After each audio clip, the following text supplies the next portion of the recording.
बऱ्याच ठिकाणी असं असतं की आधी मुलगी आहे मग आता दुसरा मुलगा पाहिजे, किंवा मग आधी मुलगा आहे तर दुसरी मुलगी पाहिजे. प्रत्येक आईला वाटतं ना की आपल्याला एक मुलगा एक मुलगी पाहिजे, म्हणजे भावाला बहीण होईल, बहिणीलाही भाऊ होईल. आणि आपल्याकडे म्हटलं जातं ते एक डोळा जीव गोळा नको.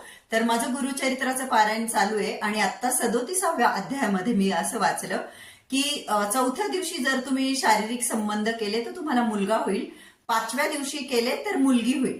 म्हणजे आपण म्हणतो ना समदिवस समसंख्या असते बघा, चौथा, 6वा, 8वा, 10वा, 12व्या या दिवशी जर तुम्ही शारीरिक संबंध केले तर तुम्हाला मुलगा होईल. 5वा, 7वा, 9वा, 11वा, 13वा, 15वा पिरियडचा दिवस, या दिवशी तुम्ही केले तर मग तुम्हाला मुलगी होईल.